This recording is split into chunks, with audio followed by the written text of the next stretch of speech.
Now to an incredible find overseas, an elaborate series of stone monuments believed to have been hidden for thousands of years, not far from the famous site of Stonehenge. Blue stones?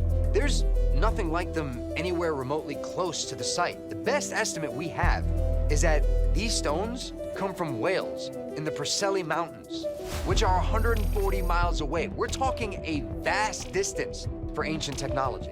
Stonehenge has been the site of a number of UFO encounters over the years.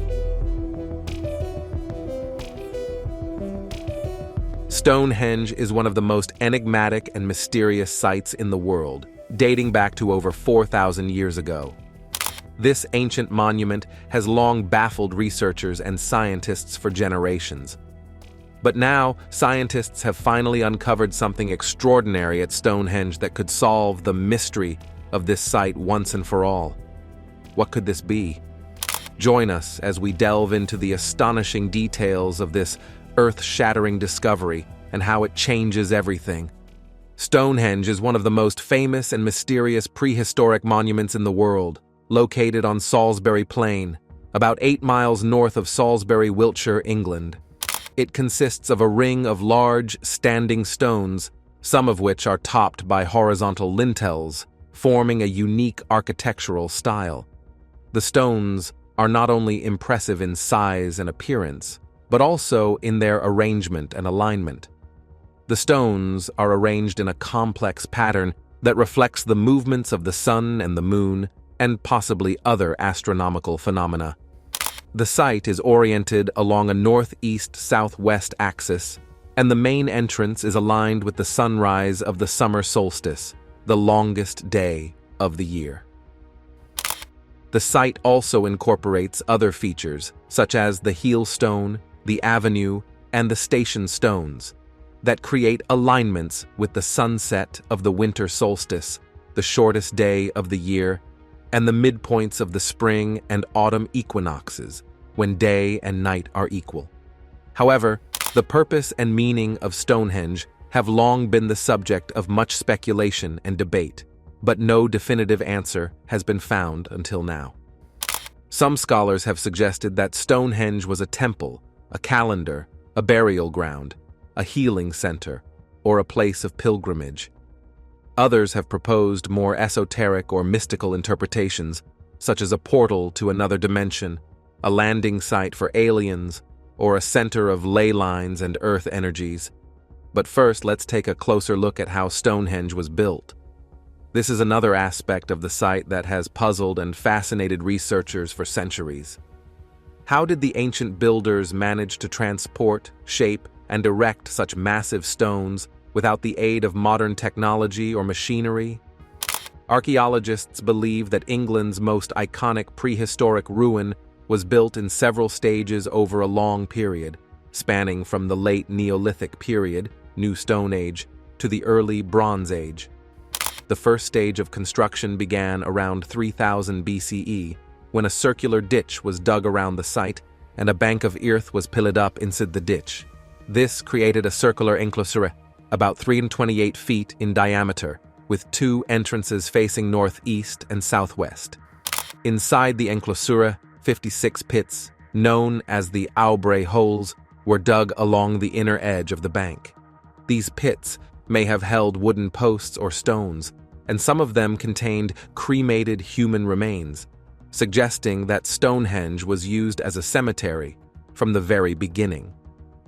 The site may have also served as a gathering place for rituals or ceremonies, as evidenced by the presence of animal bones, pottery, and flint tools. Around 2500 BCE, the second stage of construction began, when the bluestones were brought to the site. These are a type of volcanic rock, mostly spotted dolerite, that are not found in the local area, but come from the Preseli Hills of Wales, over 150 miles away. These stones are smaller than the Sarsen stones, but still weigh a staggering 8,000 pounds each. They have a distinctive blue hue when wet or freshly broken, and some of them have natural grooves or holes that may have been used for fitting or securing them. You may wonder, how then did prehistoric builders manage to haul these massive stones over such a great distance without sophisticated tools or engineering. According to one long-standing theory, Stonehenge's builders fashioned sleds and rollers out of tree trunks to lug the bluestones from the Preseli Hills. They then transferred the boulders onto rafts and floated them first along the Welsh coast and then up the River Avon toward Salisbury Plain. Alternatively, they may have towed each stone with a fleet of vessels. More recent hypotheses have them transporting the bluestones with supersized wicker baskets or a combination of ball bearings, long-grooved planks, and teams of oxen. Whatever the method, it must have required a lot of manpower, coordination, and determination. The bluestones were the first to be erected at Stonehenge in two concentric circles around 2400 BCE. The third stage of construction, which took place around 2300 BCE, involved the erection of the Sarsen stones. These are massive blocks of sandstone that weighed a whopping 50,000 pounds each. They quarried these blocks from the Marlborough Downs, about 20 miles north of Stonehenge. To shape and smooth the Sarsen stones, the builders used stone hammers and chisels. To drag and lift them into place, they used ropes, levers, and ramps. To fit the uprights and lintels together, they used a technique called mortise and tenon joints, similar to woodworking. To align the lintels along the circle and the horseshoe, they used tongue and groove joints. The Sarsen stones formed a circle of uprights, about 98.4 feet in diameter, with a continuous ring of lintels on top, creating a majestic sight. Within the Sarsen circle, 5 pairs of uprights and lintels, known as trilithons, were arranged in a horseshoe shape, with the tallest pair, over 30 feet high, at the center. The Sarsen stones were aligned with the solstices and the equinoxes, marking the seasons and the passage of time. The builders may have used simple tools, such as wooden posts, ropes, and sighting stones, to measure and observe the positions of the sun and the moon, and to plan and execute their design. The fourth stage of construction, which occurred around 2200 BCE, involved the rearrangement of the bluestones within the Sarsen structure. Some of the bluestones were removed from the double circle and placed in a smaller circle inside the Sarsen circle. Others were placed in a horseshoe shape inside the Sarsen horseshoe. The bluestones may have had a special significance for the builders of Stonehenge, as they were carefully positioned to create certain acoustic effects, such as echoes and reverberations. The fifth stage of construction happened around 2000 BCE, when more bluestones were added to the site, possibly from a second source in Wales. These bluestones were placed in an oval shape between the Sarsen circle and the Sarsen horseshoe, and some of them were aligned with the rising and setting of the sun and the moon at certain times of the year. The bluestones may have been used for ritual or healing purposes, as some of them have traces of wear and polish, indicating that they were touched or rubbed by people. The sixth and final stage of construction took place around 1520 BCE, when 2 rings of pits, known as the Y and Z holes, were dug around the Sarsen circle. These pits may have been intended to hold more stones, but they were never filled, and the reason for their existence is unknown. By this time, Stonehenge had reached its final form, and no further major changes were made to the monument. Stonehenge remained in use for several centuries, until it was abandoned around 1100 BCE. Stonehenge received legal protection as a scheduled monument in 1882, and in 1986 it was added to the list of UNESCO World Heritage Sites.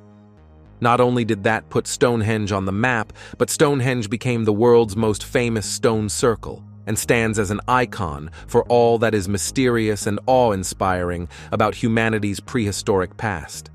However, this also means that deeper studies can be conducted to figure out what this strange site really is and why it was made. Stonehenge has long been the subject of historical speculation, and theories about the meaning and significance of the structure continued to develop in the 21st century. According to the 12th century writer Geoffrey of Monmouth, whose tale of King Arthur and mythical account of English history were considered factual well into the Middle Ages, Stonehenge is the handiwork of the wizard Merlin. In the mid-5th century, the story goes, hundreds of British nobles were slaughtered by the Saxons and buried on Salisbury Plain. Hoping to erect a memorial to his fallen subjects, King Aureolus Ambrosius sent an army to Ireland to retrieve a stone circle known as the Giant's Ring, which ancient giants had built from magical African bluestones. The soldiers successfully defeated the Irish, but failed to move the stones. So Merlin used his sorcery to spirit them across the sea and arrange them above the mass grave. Legend has it that Ambrosius and his brother Uther, King Arthur's father, are buried there as well. While many believed Monmouth's account to be the true story of Stonehenge's creation for centuries, the monument's construction predates Merlin, or at least the real-life figures who are said to have inspired him, by several thousand years. Other early hypotheses attributed its building to the Saxons, Danes, Romans, Greeks, or Egyptians. In the 17th century, archaeologist John Aubrey claimed that Stonehenge was the work of the Celtic high priests known as the Druids, a theory widely popularized by the antiquarian William Stukeley, who had unearthed primitive graves at the site. Even today, people who identify as modern Druids continue to gather at Stonehenge for the summer solstice. However, these theories have been largely dismissed by modern scholars, who have found no evidence to link Stonehenge to the Celts, the Romans, or the Arthurian legend. Instead, they have focused on the evidence that Stonehenge was built by the Neolithic and Bronze Age people who lived in Britain before the arrival of the Celts. In the mid-20th century, using new discoveries and technologies, such as radiocarbon dating, DNA analysis, and ground-penetrating radar, archaeologists have been able to reconstruct the lives and beliefs of the Stonehenge builders. They have found that the builders were farmers and herders who grew crops and raised animals, such as cattle, sheep, and pigs. They also traded with other regions, such as continental Europe and Ireland, exchanging goods and ideas. They had a complex society with leaders and followers, and a rich culture with art, music, and religion. Many modern historians and archaeologists now agree that several distinct tribes of people contributed to Stonehenge, each undertaking a different phase of its construction. Bones, tools, and other artifacts found on the site seem to support this hypothesis. Meanwhile, a recent in-depth analysis of the stones at Stonehenge is challenging all we thought we knew about the famous prehistoric site. The new research suggests that one of the most prominent stones, the altar stone, actually comes from a region much further north than the other stones on the famous site. The researchers used advanced techniques to examine the chemical and mineral composition of the stone and found that it did not match any of the known sources in Wales or England. Instead, they proposed that the stone may have originated from somewhere in Scotland or Ireland. This revelation means that there needs to be a total re-evaluation of the origins of the various monoliths at Stonehenge. It also raises questions about why it differs in source location from the other stones at Stonehenge. What was the significance of this particular stone, and how did it end up at the city? Was it brought by the same people who erected the other stones, or did it arrive later by a different group?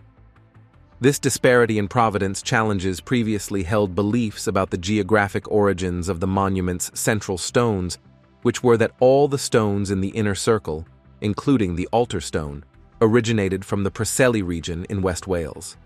This theory was first proposed by British geologist Herbert Henry Thomas in 1923, based on his observations of the rock types and shapes of the stones. He noted a distinction in provenance between the inner and outer circle stones, and his claims seemed like they were the cold, hard truth. But the recent study led by Richard Bevans, a professor of geology and earth sciences at Aberystwyth University, challenges Thomas's theory. It suggests that while Thomas was accurate in identifying the source of some of the inner circle stones, the altar stone likely originates from an unknown quarry in the north of Great Britain. This finding contradicts the idea that the builders of Stonehenge had a strong connection with the Preseli region, and that they transported the stones over a long distance for a specific purpose. The altar stone stands out due to its larger size and different rock type compared to the other stones at Stonehenge. This distinction has prompted questions about its origin and how it fits into the site's history. The absence of archaeological evidence indicating the arrival of the altar stone at Stonehenge raises the possibility that it may have been brought to the site at a later date. This challenges the assumption that it was part of the original construction and that it had a special role in the rituals or ceremonies that took place at the site. Archaeologists have conducted a thorough comparative study involving the geochemistry and mineralogy of the altar stone. They have compared these characteristics with the rock composition of over 50 different sites spanning from South Wales to the west of England. So far, the analysis has not yielded conclusive results in terms of identifying a specific source for the altar stone. The researchers are still searching for a match among the potential sites in Scotland and Ireland. Despite extensive efforts, the stone's geological signature hasn't matched any of the known sites examined in the study, not even one. The altar stone contains an unusually high quantity of the chemical element barium. This distinctive feature adds to how hard it is to identify its source, as it differs significantly from the compositions of other known stone sources. The researchers speculate that the stone may have formed in a unique geological environment, such as a volcanic eruption or a meteorite impact. But the composition isn't the only strange thing going on here. There are other intriguing aspects of Stonehenge that have been revealed by recent research conducted by universities and historic England in the vicinity of the site. These discoveries shed new light on the area that surrounds Stonehenge and the people who lived and worshipped there. For most of history, our focus has been on Stonehenge itself, the monument, not the area around it. But maybe that's where we should have been looking all along. Using advanced geophysical techniques, such as ground-penetrating radar and magnetometry, researchers have identified more than just the North Barrow in the area. Instead, they have uncovered evidence suggesting the existence of potentially up to a dozen small, circular, or oval enclosures. These features are characterized by surrounding ditches and external earth and banks. Not just that, but many of these enclosures incorporate circles formed by upright posts, similar to the ones used in the construction of Stonehenge. Archaeologists have given these enclosures the designation of henges, a term inspired by Stonehenge itself. This classification means that there's a shared architectural or structural characteristic with the iconic Stonehenge monument. By the way the monument was created, it's clear that these sites served religious or ceremonial purposes. Although we still don't know which specific rituals or ceremonies were conducted within them, the henges are considered to be hubs of religious or spiritual activity in the ancient landscape surrounding Stonehenge. They may have been used for seasonal festivals, astronomical observations, or rites of passage. That might sound all peaceful, but it's possible that there was a lot of violence within these stones. One of the clues that hint at this possibility is the presence of carvings of an early Bronze Age dagger and axe head on one of the upright Sarsen stones. What's crazy is that when a thorough examination of early photographs of the monument was conducted, it was immediately clear that these carvings were present, but no one really noticed them before. They were overlooked for decades until Professor Richard Atkinson, while studying Stonehenge in 1953, spotted them and brought them to public attention. Following Atkinson's initial discovery, more carvings were gradually unearthed over the years. By 2005, a total of 3 daggers and 44 axe heads had been identified on the stones. These carvings were of distinctive shapes that resembled the axes and daggers used during the early Bronze Age, specifically around 1750 to 1500 BC. They were made by pecking, or chiseling the surface of the stone with a hard tool such as a metal or stone hammer. But the most interesting thing here is that these carvings were made approximately 1,000 years after the stones were originally erected at Stonehenge. This implies a later cultural and ceremonial activity associated with the site. where the ancient builders chose to embellish the existing stones with these carvings. Perhaps they wanted to mark their presence or claim ownership of the site. Or maybe they wanted to honor their ancestors or gods by adding these symbols of power and prestige. To further investigate these carvings, Historic England commissioned a high-resolution laser scan of the stones in 2011. This advanced technology revealed an additional 71 axe head carvings and one possible new dagger, bringing the total number of carvings to 115. This remarkable discovery effectively doubled the known number of early Bronze Age axe head carvings in all of Britain. It also made Stonehenge the largest concentration of such carvings in Europe. Could these axes be a sign that this place was used for something much darker than worship? Some scholars have suggested that they may indicate a violent or sacrificial aspect of the ceremonies that took place at the site. Others have argued that they may represent offerings or gifts to the gods or the spirits of the ancestors. The true meaning of these carvings remains a mystery, but they certainly add another layer of complexity and intrigue to the story of Stonehenge. Meanwhile, an Anglo-Saxon skeleton was unearthed in a shallow grave located just outside the Stonehenge stone circle. The skeleton was found by William Hawley, an archaeologist who was conducting excavations at the site. Hawley was intrigued by the unusual position and orientation of the skeleton, which suggested that it had been buried hastily and without proper care. The skeleton was transported to London for further study.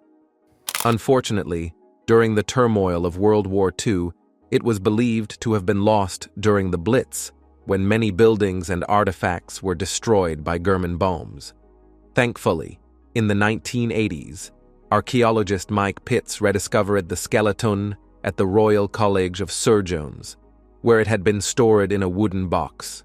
Pitts recognized the skeleton as the one that Hawley had found at Stonehenge and decided to conduct a more detailed investigation. Specialists conducted a comprehensive examination of the skeleton, leading to crucial revelations about the individual's life and death. It was confirmed that the skeleton belonged to a young man who had met a violent end.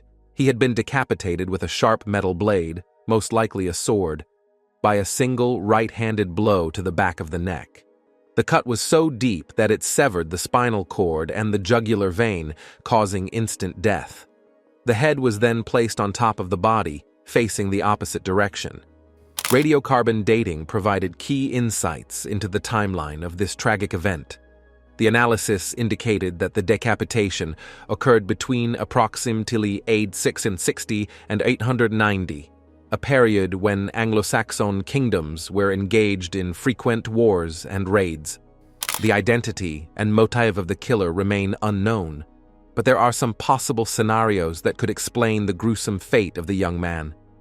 He could have been a victim of a raid, a prisoner of war, a political rival, a criminal, or a sacrificial offering. He could have been killed at Stonehenge or elsewhere and then brought to the site. He could have been buried by his enemies or by his friends or relatives. Whatever the case, his burial at Stonehenge suggests that the site still had some significance or symbolism for the people who lived in the area during the Anglo-Saxon era. The skeleton is a rare and valuable evidence of the human history and drama that took place around the ancient monument. What do you think of this gruesome discovery?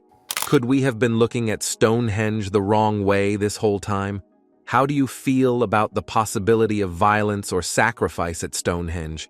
We would love to hear your thoughts and opinions in the comments below. Thanks for watching, fam.